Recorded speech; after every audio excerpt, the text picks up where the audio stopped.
Ano kaya ang gustong palabasin ni Senador Robin Padilla? Aba, until now daw po ay hindi pa rin nagpapile ng sinumpaang salaysay o i-counter niya yung kasong kinakarap niya yan sa Office of the Ombudsman na obstruction of justice.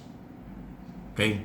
Sabi po ni Ombudsman Boyeng Remulla, walang mawawala sa kanila. Siya ang mawawalan kapag binaliwala niya ang Office of the Ombudsman.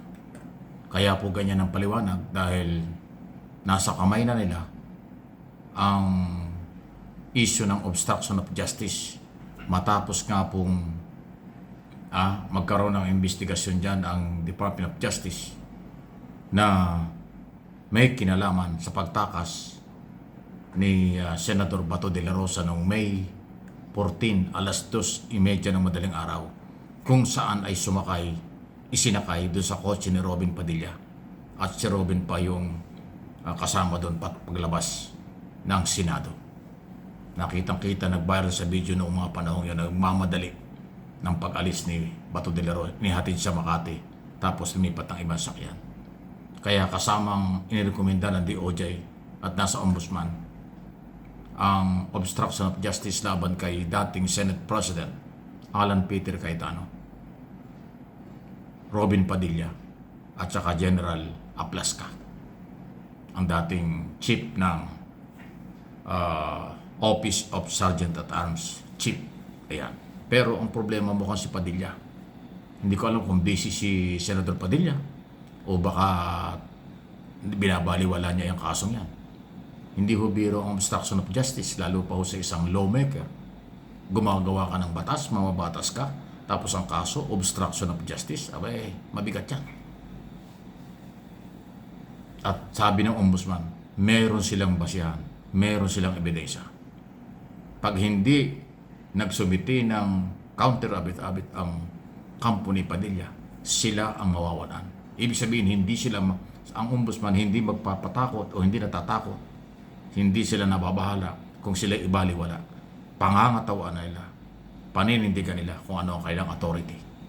Mabuti pa si Senator Cayetano, nagsumiti na raw ng kanyang counter affidavit at under evaluation na yan kung paano tanggapin yung counter affidavit na yan doon sa original na nirekomendang obstruction of justice. Kung yung mga gunita masyadong controversial yan.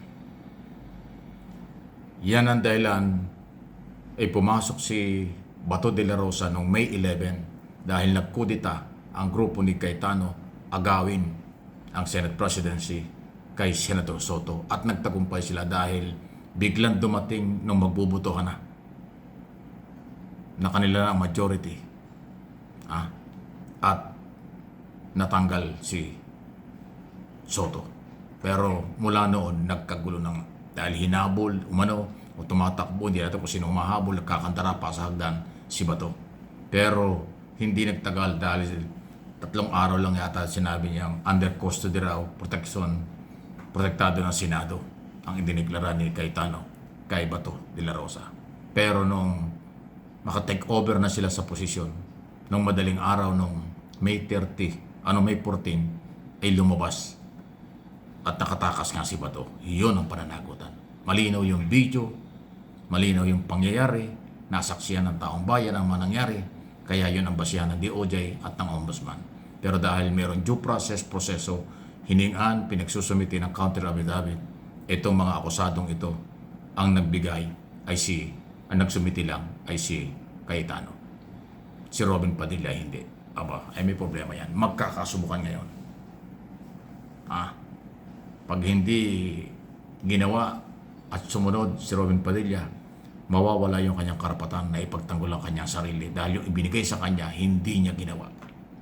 Hindi yan pangharas. Katunayan, speaking of pangharas, muling idiniin ni Ombudsman Remulla, wala silang pinipili, wala silang kinakampihan, basta may ebidensya, mananagot. Di ba sinabi ko na nga sa inyo, malapit na raw pong mahinog ang kasalukuyan pa rin under process, under evaluation ng mga dokumento, ebidensya laban kay dating Speaker Martin Romualdez sa graft and corruption sa flood control. Tapos si Cayetano, posibleng makasuhan niya, maituloy yung obstruction of justice patungo ng korte. At siyempre sasabihin na naman kay Cayetano, harassment na naman ito. Politika naman, pero hindi po. Sabi ng ombudsman, hindi sila namumulitika. Walang politika rito. Ebidensya ang basihan kahit sino. Dahil yan ang policy ng gobyerno. Sinusundan ng ombudsman kung ano ang policy ng Pangulong Marcos. Kahit sino, pag may ebidensya, kasuhan. Bigyan ng due process, rule of law ang pairalin. At yun ang kanyang ginagawa. Yan ang matindi. Kaya yung may mga problema, may mga kaso, may mga ebidensya, huwag na kayong magpa-pride pa.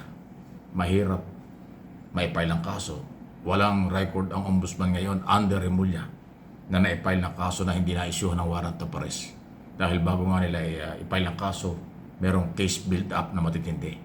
Pag hinug na yung ebidensya, saka ipapile, kaya napakabilis nilang makumbinsi ang Sandigang Bayan maglabas ng kaso. Napatunayan na yan kay Bong Revilla, Jingo Estrada, Marcoleta, Mike Defensor, dalawang negosyante at iba pa, kasama ang mga district engineer at mga kontraktor. Si Saldi ko lang ang di nahuli kasi nagtago. Pero yung mga nandito, marami nang nahuli. Kahit na incumbent senator, yan ang tapang ng kapangyarihan ng batas kapag may ebidensya. Ibig sabihin, nakukumbinsing madali ng Office of the Ombudsman ang Sandigang Bayan pag sila nag-file ng kaso dahil nga kompleto ang dokumento at ebidensya at probable cause bago nila i-file. Kaya kung medyo natatagalan, yan ang kanilang explanation dahil under evaluation. Kaya iba-ibang kaso, plunder, sa donation, flood control, ito pa nga, obstruction of justice, di ba? Talagang iba-ibang kaso. Marami ho kasing kasong nakapile sa ombudsman na nakaligtaan ng araw. Ngayon, isa-isang hinuhukayan, isa-isang binubuhay, isa-isang ilalabas at para ma-file ang kaso. At kung meron namang kaso na under ng ombudsman, ay sila magdi-decide kung anong gagawin. Dismissal, may authority ang ombudsman. I-file ang kaso, ganoon din. Kaya hindi sila pwede palang takutin talaga. Ibang klase itong kabitenyong ito. So hindi ito pananakot, for information lang, yan ang nangyayari at ginagawa ng kasalukuyang pamunuan ng Office of the Ombudsman. Please like, share, subscribe, and follow sa ating pong mga topic. Araw-araw, walang holiday dahil ang balita, walang holiday.